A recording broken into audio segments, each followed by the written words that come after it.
बिस्मिल्लाहिर्रहमानिर्रहीम। आज के इस वीडियो के अंदर हम नोज के और नेजल कैविटी के स्नैरियो स्पीकिंग पॉइंट्स को कवर करने वाले हैं। इससे पहले हमने थ्रोट के ऊपर वीडियो बना ली थी। अगर आपने वीडियो नहीं देखी तो प्लेलिस्ट में जाके देख लेना। अब हम स्टार्ट करने वाले हैं नेजल कैविटी के एमसीक्यू नहीं बल्कि एससीक्यू स्नैरियो पिकिंग पॉइंट्स।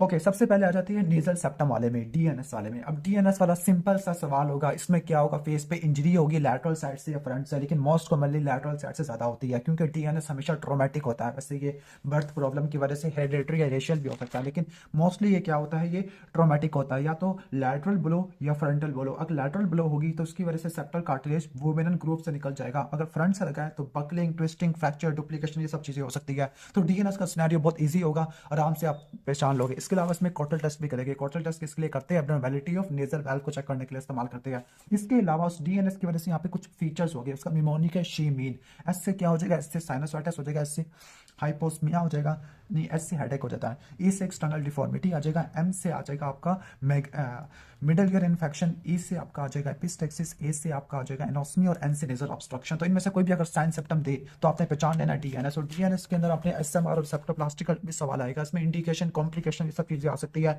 इसको हम पास्ट में कवर करेंगे। तो डीएनएस का तो सवाल बड़ा इजी आ जाएगा। इसके बाद ट्रॉमा की वजह से नोज के ऊपर तो वो बहुत एक और इजी सवाल है, लेकिन उसको पिक करना थोड़ा सा मुश्किल हो जाता है। स्टूडेंट कंफ्यूज कर देते हैं सेप्टल हीमाटोमा और सेप्टल एब्सेस में।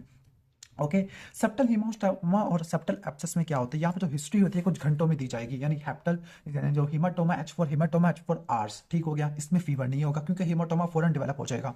और एक और बात रट्टा मार लेना कि अगर टेम्परेचर है, टेंडरनेस है, लिम्फेडिनोपैथी है, हेडेक है, इन्फ्लेमेशन है, पेन है, ये सब चीजें बता रही है सेप्टल एब्सेस की। और सेप्टल एब्सेस की कॉम्प्लिकेशन क्या होती है, कॉस्मेटिक है, सुप्राटिव डिप्रेशन और सेप्टल परफोरेशन है। लेकिन इंट्राक्रैनियल के अंदर मेनिंजाइटिस और कैवर्नस साइनस थ्रोम्बोसिस है। जबकि सेप्टल हीमाटोमा के अंदर क्या होता है, परमानेंटली थिकन्ड सेप्टम है। ओके, सेप्टल एब्सेस हो सकती है, necrosis of cartilage and depression of nasal dorsum, जिसको सडेनोस डिफॉर्मिटी कहते हैं। इस तरह से आप सेप्टल एब्सेस के पहचान हो गए। इसमें हिस्ट्री दिनों की दी होगी, ट्रॉमा तो दोनों में होगा, लेकिन इसमें फीवर, टेंडरनेस, इन्फ्लेमेशन, ये सब चीजें आपको दी होगी। फीवर दिया हुआ होगा। तो सेप्टल एब्सेस है। इसके बाद एक्यूट रिनाइटिस है। ओके, अब एक्यूट रिनाइटिस में जो हमारा वायरस वाला रिनाइटिस होता है सिंपल होता है, क्लियर।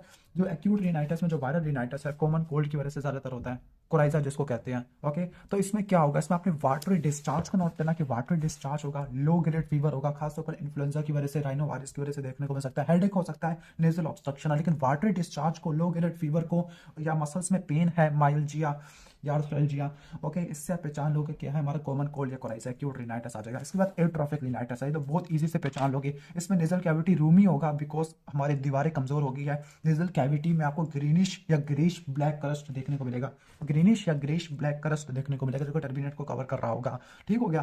फीमेल्स में ज्यादा कॉमन है, प्यूबर्टी में ज्यादा कॉमन होता है। और एक और बात देख लेना, ये जो होता है ना atrophic rhinitis, it is always always always bilateral, और ये प्राइमरी वाला जो हर्निया की वजह से होता है। एज पर hereditary factor, endocrine, racial, nutritional, infective और ऑटोम्यून है। लेकिन जो सेकेंडरी वाला होता है ना, वो सीरियल की वजह से होता है, सिफिलिस की वजह से होता है। ओके, आर से क्या हो जाएगा, राइनोस्क्लेरोमा हो जाएगा। ओके, ल्यूपस लेप्रोसी की वजह से होता है। जबकि जो यूनिलैटरल एट्रोफिक रिनाइटिस होता है, हमेशा हमने कहा था कि एट्रोफिक रिनाइटिस बायलैटरल होता है, लेकिन अगर यूनिलैटरल हो जाए तो वो एक्सट्रीम डीएनएस की वजह से होता है। और इसके जो डिफरेंशियल डायग्नोसिस वो रिनाइटिस सीका और रिनाइटिस कैजियोजा आ जाएगा। रिनाइटिस कैजियोजा को तो निकाल दो, उसका तो आएगा नहीं। सीका का सवाल आ सकता है क्योंकि इसमें भी क्रस्ट होती है, क्रस्ट को निकालो कि अल्सरेशन हो सकती है, एपिस्टेक्सिस हो जाती है। लेकिन काम की बात की है, ये हॉट और ड्राई इन्वायरमेंट में देखने को मिलता है। फॉर एग्जाम्पल बेकर्स है, आयरन स्मिथ है, गोल्ड स्मिथ है। नंबर 2, एंटीरियर 1/3 ऑफ नोज को इन्वॉल्व करेगा। नंबर 3, इसके अंदर फूल स्मेलिंग क्रस्ट नहीं होता, जबकि इसके अंदर ग्रीनिश ग्रेइश ब्लैक फूल स्मेलिंग स्पुटम आपको देखने को मिलता है। बाकी इसमें निसर्टल डिफॉर्मिटी भी हो सकती है, क्लियर। और बाकी ट्रीटमेंट कहते हैं आप यंग्स ऑपरेशन, ये मॉडिफाइड यंग्स ऑपरेशन या narrowing of the nasal cavity. इसके अंदर आपने क्या करना है, टेफ्लॉन पेस्ट इस्तेमाल कर लेना है, या फैट कार्टिलेज या बोन टेफ्लॉन स्ट्रिपिंग यूज करनी है, या section and the medium displacement of lateral valve. तो ये तो आ जाएगा प्राइमरी एट्रोफिक रिनाइटिस जो कि बायलैटरल होता है। ठीक हो गया। तो यहाँ पर नेजल ब्लॉकेट, फुल स्वेलिंग, जो कि आपका आ जाएगा एट्रोफिक रिनाइटिस होगा। मर्सीफुल एनोस्मी ये भी आपको देखने को मिलता है। तो ये तो हमने देख लिया एट्रोफिक रिनाइटिस का। ओके, ग्रानुलोमेटस डिजीज ऑफ नोज है। अब ग्रानुलोमेटस डिजीज ऑफ नोज के अंदर, अच्छा पहले यहाँ पर डिफरेंशियल डायग्नोसिस, इस चैप्टर में हमेशा डिफरेंशियल डायग्नोसिस आएगा। मोस्ट कॉमनली ये टीबी ऑफ नोज है। ठीक है, कैसे पहचाना आपने कि नंबर 1 है कि ग्रैनुलर अल्सरेटिव मैस है राइट नोस्ट्रिल पर towards the floor of nose. तो ये स्पेसिफिक चीज इसकी टीबी के अंदर होती है, लेकिन ये इतना क्लियरिटी नहीं बताती क्योंकि टीबी के अलावा बाकी और चीज़ों में भी हो सकती है। ठीक है, तो ग्रैनुलोमेटस में जब तक आपको कंप्लीट श्योरिटी ना हो तब तक आप ना लिखना टीबी, वरना ग्रैनुलोमेटस लिख के आप चला लेना काम, क्योंकि आगे कंप्लीट श्योरिटी के लिए टीबी वाला कोई चीज़ देगा ओके, और ये जो चीज़ जिसने बताई है ना ये नॉन स्पेसिफिक है। Okay clear. तो टीबी के अगर यहाँ पे देखोगे anterior part of nasal septum and anterior end of inferior turbinate इनको इन्वॉल्व करता है, ठीक हो गया। ओके, और याद करना कि जब हमने वहाँ पे पढ़ा था, वहाँ पर जब हम लैरिंग्स वाले चैप्टर पढ़ रहे थे, लैरिंग्स के अंदर जो टीबी ऑफ लैरिंग्स होता है, लाइक अगर मैं आपको दिखा दूँ, ये बहुत इंपॉर्टेंट चीज़ बताने वाला हूँ आपको, जो टीबी ऑफ लैरिंग्स होता है ना, ओके, ये लैरिंग्स के पोस्टीरियर पार्ट को अफेक्ट करता है, लेकिन नोज के इंटीरियर पार्ट को अफेक्ट करेगा। ये दोनों बात आप नोट कर लेना, ठीक है। ओके, बाकी इसके अंदर नोड्यूलर इन्फिल्ट्रेशन है फॉलोड बाय अल्सरेशन, और अल्सरेशन के बाद परफोरेशन है, ठीक हो गया, खासतौर पर कार्टिलेजिनस पार्ट में। तो ये स्पेसिफिक चीज़ नहीं है टीबी के बारे में, सिर्फ आप क्रोनिक ग्रैनुलोमेटस डिजीज कह सकते हैं, क्लियर। इसके बाद नेक्स्ट है म्यूकोरमाइकोसिस। अब म्यूकोरमाइकोसिस का टिपिकल सिनेरियो है डायबिटीज में, इम्यूनोसप्रेसिव में होगा, ब्लैक नेक्रोटिक मैस होगा नेजल कैविटी में, खासतौर पर कोविड वाले में और एचआईवी में आपके बहुत ज़्यादा सिनेरियो बन रहे हैं। कोविड का तो रट्टा मार लेना, कोविड में यही डिजीज होगा म्यूकोरमाइकोसिस, जिसमें ब्लैक नेक्रोटिक मैस देखने को मिलेगा, क्लियर। इसके बाद नेजल मियासिस है, मैगेट्स है, तो मैगेट्स में आपको यानी फॉरेन बॉडी वाइटिश कलर्ड होगी, टिंगलिंग सेंसेशन होगी नोज के अंदर, तो कीड़े मकोड़े चल रहे होंगे नाक के अंदर, तो उसको देख लेना। सीएसएफ राइनोरिया, सीएसएफ राइनोरिया के अंदर आपको तीन चीजें देखने को मिलती है, क्लियर वाटर डिस्चार्ज होती है, उसको वापस स्निफ ऑफ करना बहुत मुश्किल होता है, जिसकी वजह से हम इसको डिफरेंशिएट करते हैं। बाकी सीएसएफ राइनोरिया के अंदर तीन डिजीज आते हैं। अच्छा ये भी नोट कर लेना कि अगर unilateral full swelling nasal discharge है तो सबसे पहले आपने फॉरेन बॉडी को निकालना, फिर राइनोरिया तो आ जाएगा, नेजल मियासिस, डिप्थेरिया और एक्यूट एंड क्रॉनिक रिनाइटिस आ जाएगा, क्लियर। और इसके अंदर सीएसएफ राइनोरिया के अंदर तीन साइन आते हैं, रिजर्वाइड साइन, डबल टारगेट साइन या डबल रिंग साइन आ जाता है, और हैंडकरचीफ साइन है। रिजर्वाइड साइन में क्या होता है कि जैसे बेंड करोगे ना फॉरवर्ड, तो आपको वाटरी नेजल डिस्चार्ज देखने को मिलेगी, बाहर की तरफ निकलना शुरू हो जाती है, खासतौर पर सफिनाइड साइनसिस से निकलना शुरू हो जाती है। इसके बाद हैंडकरचीफ डबल टारगेट साइन में क्या होगा, आपको दो चीजें देखने को मिलेगी, CSF with the blood, blood क्या होगा, सेंट्रल हेलो बनाना शुरू कर देगा, surrounded by the peripheral blood central red spot बनाएगा, और हेलो क्या बनेगा पेरिफेरी में सीएसएफ का। और हैंडकरचीफ में क्या होगा, जो नेजल डिस्चार्ज होता है इसमें म्यूसिनस या म्यूकस सिक्रेशन काफी ज्यादा होती है, तो हैंडकरचीफ को स्टिफ कर देती है। बाकी यहाँ पर ये डिफरेंस आ सकता है सीएसएफ का और नेजल सिक्रेशन का। तो history number 2 flow of discharge, HF से रट्टा मार लेना। इसके बाद आ जाएगा टेस्ट और शुगर। ओके, टेस्ट का मीठा होगा, शुगर इसमें 30 मिलीग्राम से ज्यादा देखने को मिलती है, ठीक है, तो ये आपने नोट कर लेना है। तो ये सीएसएफ राइनोरिया की चीज है, बीटा टू ट्रांसफर और बीटा ट्रेस प्रोटीन आपको देखने को मिलती होती है, क्लियर।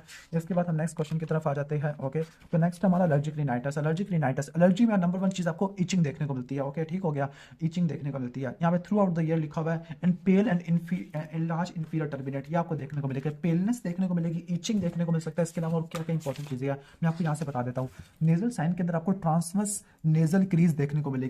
ट्रांसवर्स नेजल क्रीज क्यों होती है, due to constant upward rubbing of the nose, के नोज को रब कर रहे होते हैं, जिसकी वजह से एलर्जिक सल्यूट बन जाएगा। आपको एलर्जिक शाइनर भी देखने को मिल सकते हैं, ओके, ये चीजें देखने को मिलेगी, ठीक है। तो यहाँ पर आपने रट्टा मार लेना कि इसके जो है ना जो कार्डिनल फीचर होते हैं सीजनल के, प्रोक्सिमल स्नीजिंग देखने को मिल सकती है, जो पेरिनियल होती है ना ये पूरा साल तक रहती होती है, फ्रीक्वेंट कोल्ड की वजह से स्टफी नोज आपको देखने को मिल सकते हैं फीचर, ठीक है, loss of sense of smell देखने को मिल सकते हैं। लेकिन इसके अंदर पेल आपको देखने को मिलेगा, जो हमारे जो टर्बिनेट होते हैं, इसके अलावा आपको वाटर डिस्चार्ज देखने को मिलेगा, और कोई ना कोई पोलन की हिस्ट्री वाला इस टाइप का कुछ बताया हुआ होगा, ओके, तो ये आपका आ जाएगा।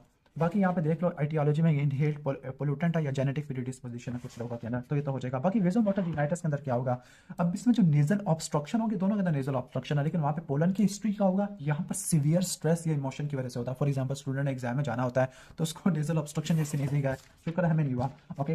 तो एक बात एक और देख लेना कि वेजो वाटर रिनाइटिस को ठीक करने के लिए क्या करते हैं, वीडियो न्यूरेक्टमी करते हैं, उसके अलावा पास वगैरह निमोनी को तैयार कर लेना। लेकिन इसमें प्रोक्सिमल स्नीजिंग होती है, बाउट ऑफ स्नीजिंग होती है, खासतौर पर just before getting out of the bed, सुबह निकलते हुए हमें, जैसे सिंपल कहते हैं हमें सुबह निकलते हुए मौत आ रही होती है, इमोशन और स्ट्रेस की वजह से हो सकता है। बाकी change in temperature, humidity, blast of air, small amount of dust, यानी जैसे ही बिस्तर से निकलते हैं तो प्रोक्सिमल स्नीजिंग आना शुरू हो जाती है। राइनोरिया देखने को मिलेगा, ठीक हो गया, लेकिन नोज ड्रिप करना शुरू कर देगी व्हेन पेशेंट लीन फॉरवर्ड, ठीक हो गया। और इसको आपने डिफरेंशिएट करना है सीएसएफ राइनोरिया से। और नेजल ऑब्स्ट्रक्शन हो सकती है, खासतौर पर रात के वक्त नेजल ऑब्स्ट्रक्शन हो सकती है, it is a dependent side of the knows जो कि ब्लॉक हो जाती है जब एक साइड पे आप लेटते होते हो रात के वक्त सोते वक्त। और रिनाइटिस मेडिकामेंटोसा इसकी वजह से होता है, डीकंजेस्टेंट नेजल ड्रॉप की वजह से होता है, ओके। बाकी ये तो आराम से हो गया, अच्छे तरीके से हो गया। नेजल पॉलिप की तरफ आ जाते हैं। अब नेजल पॉलिप के अंदर क्या होगा, नेजल पॉलिप में आपने नोट करना है कि जो ग्रेइश मैसेज हो गए पोस्टीरियर राइनोस्कोपी में। अब सबसे इंपॉर्टेंट है कि एंट्रोकॉनल कौन सा और बायलैटरल थमाटर कौन सा है। अच्छा एक और बात नोट कर लेनी है, अगर आपको एलर्जी के या आपको दूसरे कैंसर की, कैंसर नहीं बल्कि मुझे कहना चाहिए एलर्जी या कोई सिस्टिक फाइब्रोसिस या इस टाइप का कोई एटियोलॉजी दी हो, कैंकी में क्या आता है, सी से चोर्क स्ट्रा सिंड्रोम, कोरोनासाइनोसाइटिस आ जाएगा, स्पिरिन इंटॉलरेंस आ जाएगा, नेजल मास्टोसाइटोसिस आ जाएगा, कार्टेजिना सिंड्रोम और यंग सिंड्रोम, ठीक है। इन सब चीजें दी हो तो उसका मतलब है थमाटल पॉलिप है। अगर इन्फेक्शन से रिलेटेड हो तो वह एंट्रोकॉनल पॉलिप होता है, ठीक है। ओके, तो एथमोइडल पॉलिप में ये अडल्ट में होते हैं, एलर्जी की हिस्ट्री होगी, मल्टीपल होगी, बायलैटरल होगी, और ये बाहर निकलते होते हैं नोस्ट्रिल से, जबकि जो एंट्रोकॉनल वाले पीछे निकल जाते हैं। बाकी इनका ट्रीटमेंट देख लो, ट्रीटमेंट के अंदर फंक्शनल एंडोस्कोपी, साइनस सर्जरी, बाकी आप इसको ठीक करने के लिए एंटीहिस्टामिन या स्टेरॉइड्स वगैरह भी दे सकते होते हैं। बाकी यहाँ पे पोलिपेक्टमी, इंट्रानेजल एथमोइडेक्टमी, एक्सट्रानेजल एथमोइडेक्टमी और ट्रांस एंट्रल एथमोइडेक्टमी, ये तीनों आ सकते हैं। क्लियर। बाकी नेजल पॉलिप का टेबल तैयार कर लेना, आपको अच्छे तरीके से आ जाएगा। क्लियर। इसके बाद एपिस्टेक्सिस, एपिस्टेक्सिस की टिपिकल हिस्ट्री होगी, नेजल ब्लीडिंग होती है, तो ये भी आप पहचान लोगे। बाकी हम इनको रात को बैठ के यूक्यूज वगैरह करेंगे। ठीक है। अब हम आ जाते हैं एक्यूट राइनोसाइनोसाइटिस की तरफ, एक्यूट मैक्सिलरी साइनोसाइटिस की तरफ। ठीक है। ओके, तो एक्यूट राइनोसाइनोसाइटिस के अंदर क्या होगा, अब मैक्सिलरी के केस में क्या होगा, मैक्सिलरी में चीक इन्वॉल्व होता है, इन्फ्लेमेशन है, 1 सेकंड पेन होगा। नंबर 2 रेडनेस, ये इतना खास बात नहीं है। Plus in the middle meatus, in short क्या आपका मसला फ्रंटल या एंटीरियर थ्रोइडल में या मैक्सिलरी में मसला पड़ा हुआ है। ठीक है। अब मैक्सिलरी का में भी आपको थ्रोमिक पेन और चीक देखने को मिलेगा, तो ये स्पेसिफिक चीज़ है जो आपको देखने को मिलती होती है। और आपको जो पेन है ना, वो गम्स या तीर की तरफ रेफर कर जाता है, ये बहुत इंपॉर्टेंट चीज़ है, इंपॉर्टेंट चीज़ है। ठीक है। और इसमें जो पफिनेस होती है वो लोअर आईलिड की होती है। क्लियर। लोअर आईलिड की पफिनेस होती है, भी आपने नोट कर लेना है। ओके, ये 2-3 चीज़ आपको मैंने बता दी है। अब हम आ जाते हैं फ्रंटल के अंदर। फ्रंटल के अंदर क्या होगा, फ्रंटल के अंदर आपको ऑफिस हेडेक देगा, और यहाँ पे एडिमा आपको अपर आईलिड का देखने को मिलेगा। और जो एथमोइडल है उसमें आपको दोनों आईलिड का एडिमा देखने को मिलेगा। खासतौर पर जो पेन होता है ना, on the bridge of the nose आपको देखने को मिलेगा, medial and deep to the eye, क्योंकि आइस के काफी ज्यादा करीब है और ये एग्रावेट हो जाता है। ऑर्बिटल सेलुलाइटिस की कॉम्प्लिकेशन होती है, तो आपने इस तरह से डिफरेंशिएट करना होता है। ओके। अब क्रॉनिक राइनोसाइनोसाइटिस, खासतौर पर जो फंजाई वाला है, फंजाई के अंदर आपको डबल डेंसिटी साइन देखने को मिलेगा। ओके, डबल डेंसिटी साइन आपको देखने को मिलेगा। क्लियर। तो आपको एलर्जिक फंगल साइनोसाइटिस में देखने को मिलता है। इसके अलावा bilateral polyp, 1 second, ethmoidal polyp, proptosis भी हो सकती है, क्योंकि आगे आइस वगैरह को इन्वॉल्व कर लेता है। ठीक है, ये तो हो जाएगा। अब इसके बाद इन्वर्टेड पैपिलोमा, इन्वर्टेड पैपिलोमा का ट्रांजिशन से पैपिलोमा, रिनगर्ड्स ट्यूमर या श्नाइडरियन पैपिलोमा भी कहते होते हैं। क्लियर। तो इसका नंबर 1 चीज़ है कि फिंगर लाइक प्रोजेक्शन होगी, और ये जो एपिथेलियम है ये इन्वेजिनेट कर रही होती है कहाँ पर, स्ट्रोमा के अंदर, और इसमें ये जो लोकेशन है lateral wall of nose in the middle meatus, ये आपको देखने को मिलती है। और एक और बात है कि रेडियोथेरेपी आपने कभी भी नहीं करनी, क्योंकि इसमें मैलिग्नेंसी आ जाएगा, क्योंकि पहले ही बिनाइन ट्यूमर है। इसके बाद जो neoplasm of paranasal sinuses. Clear.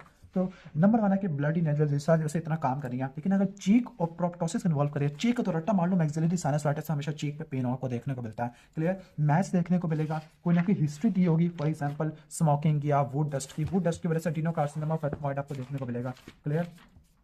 ठीक हो गया। बाकी कैवर्नस साइनस थ्रोम्बोसिस में आपको बायलैटरल इन्वॉल्वमेंट देखने को मिल सकती है, बायलैटरल प्रोक्टोसिस वाला। ओके, ये आपने नोट कर लेना है।